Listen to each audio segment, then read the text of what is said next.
bulan terakhir tahun 2021 sampai membuka tahun 2022 kini, Sungai Efrat kian mengering. Debit airnya menurun drastis. Para ahli memperingatkan bencana krisis kemanusiaan yang akan datang di Suriah, khususnya di wilayah timur laut. Di sini berkurangnya aliran sungai terjadi paling cepat dibanding wilayah lain. Persoalannya boleh jadi tak sesederhana itu. Jika sungai ini mengering, maka kita tinggal menunggu apa yang disabdakan Rasulullah SAW. Kiamat tidak akan terjadi sampai Al-Furat mengering sehingga muncullah gunung emas. Manusia pun saling bunuh untuk memperebutkannya. Dari setiap 100 orang yang memperebutkannya, terbunuhlah 99 orang. Setiap orang dari mereka mengatakan, "Mudah-mudahan akulah orang yang selamat."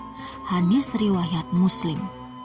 Faktanya, belum lagi gunung emas itu muncul, konflik dan saling bunuh sudah mewabah di sepanjang sungai Efrat, terutama di Irak dan Suriah. Para ahli menyebut perubahan iklim, perang, dan ekspansi pertanian mengakibatkan keringnya sungai ini. Sungai Efrat merupakan sungai terpanjang di Asia Barat. Sungai ada di 3 negara Asia, yaitu Turki, Suriah, dan Irak. Dari sumbernya di kawasan timur Turki, Sungai Efrat mengalir melintasi Suriah dan Irak, sampai akhirnya bersatu dengan Sungai Tigris sebelum berakhir di Sungai Syatul Arab yang bermuara di Teluk Persia. Sungai Efrat telah menjadi pemasok air terbesar di kawasan Asia Barat, khususnya Suriah. Banyak warga Suriah memanfaatkan air Sungai Efrat untuk memenuhi kebutuhan sehari-hari. Misal, para petani menggunakannya untuk mengairi lahan. Sementara di utara Suriah, aliran Sungai Efrat digunakan untuk pembangkit listrik dan memasok kebutuhan listrik jutaan penduduk. Salah satu petani di Suriah, Khalid Al-Khamis, menceritakan, ia selalu mengandalkan air dari Sungai Efrat untuk mengairi lahan pertanian zaitunnya. Namun, sejak sungai tersebut mulai surut, ia kesulitan mendapatkan air. Pohon-pohon zaitunnya layu. Khalid bahkan juga tak mampu menyediakan air untuk keluarganya. Seolah-olah kita berada di padang pasir. Kami berpikir untuk pergi karena tidak ada air yang tersisa untuk diminum atau mengairi pepohonan, ujar Khalid. Ayah 12 anak ini mengatakan dia belum pernah melihat sungai yang begitu jauh dari desa selama beberapa dekade. Para wanita harus berjalan 7 km hanya untuk mendapatkan seember air untuk minum anak-anak mereka, kata Khalid. Pada 2013, NASA dan Universitas California sudah merilis sebuah hasil penelitian. Kedua lembaga itu melaporkan Sungai Efrat dan Tigris sudah mulai mengering. Para ilmuwan menemukan selama 7 tahun dari 2003, cekungan Sungai Tigris dan Efrat di bagian Turki, Suriah, Irak, dan Iran kehilangan 117 juta kaki aks atau 144 km kubik air tawar, tulis laporan itu seperti dikutip Press TV. Bukan hanya itu saja, bendungan yang terintegrasi dengan Sungai Efrat disebut sejumlah ahli juga menyusut sehingga mengancam pemadaman listrik bagi jutaan warga Suriah. Di bendungan Tisrin misalnya, terjadi penurunan debit air parah yang belum pernah terjadi sejak bendungan tersebut dibangun pada 1999. Ini bencana kemanusiaan, kata Hamad Al-Hadiyin, operator utama bendungan Tisrin. Saban musim semi, air Sungai Efrat biasanya melimpah hingga ke kebun zaitun milik Khalid Al-Khamis, warga desa Rumailah di provinsi Aleppo, Suriah. Tapi hari-hari ini, sungai kuno itu hanya meliuk di kejauhan. Pohon-pohonnya meranggas, air minum kian langka. Sejak Januari 2021, level air menyusut sebanyak 5 meter. Level air kini hanya berkisar beberapa sentimeter di atas zona mati, di mana turbin bendungan akan terhenti secara otomatis akibat kekurangan air. Kapasitas bendungan hidroelektrik di timur Laut Suriah sejak tahun lalu dilaporkan anjlok sebanyak 70%, kata Kepala Otoritas Energi Welad Darwish.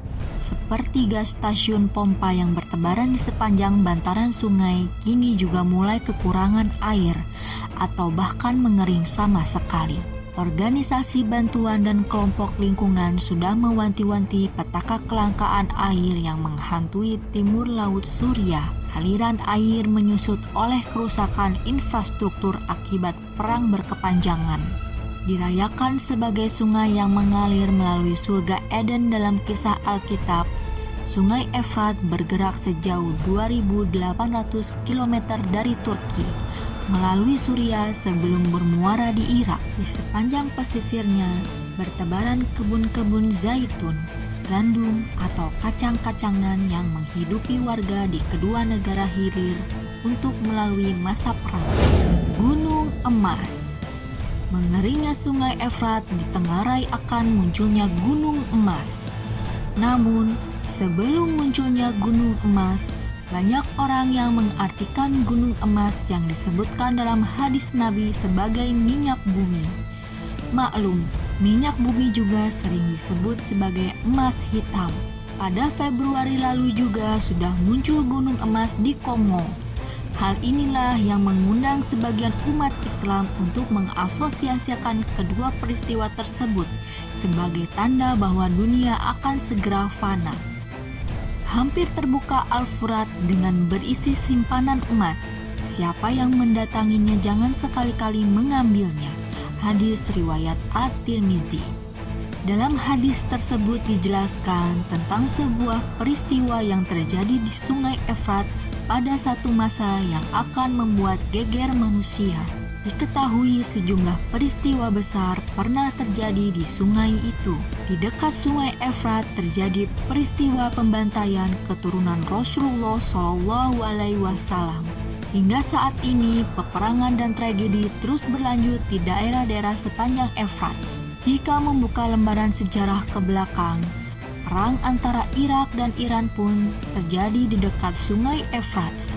Cendekiawan Muslim asal Turki, Muhammad Fathullah Gulen dalam bukunya berjudul Cahaya Abadi Muhammad Sallallahu Alaihi Wasallam, Kebanggaan Umat Manusia, menjelaskan bahwa hadis tersebut menggunakan kalimat metafora, di mana terdapat kemungkinan-kemungkinan yang membuktikan wilayah itu akan menjadi sangat nyata. Fathullah mencontohkan misalnya pada suatu saat air Sungai Efrat akan menjadi sangat mahal hingga nilainya menyamai harga emas. Atau kemungkinan suatu saat nilai sumber daya yang dihasilkan Sungai Efrat setelah dieksplorasi akan menyamai nilai emas. Atau mungkin pula yang terjadi adalah di suatu saat nanti di Sungai Efrat akan ditemukan sumur minyak atau tambang emas, ujarnya.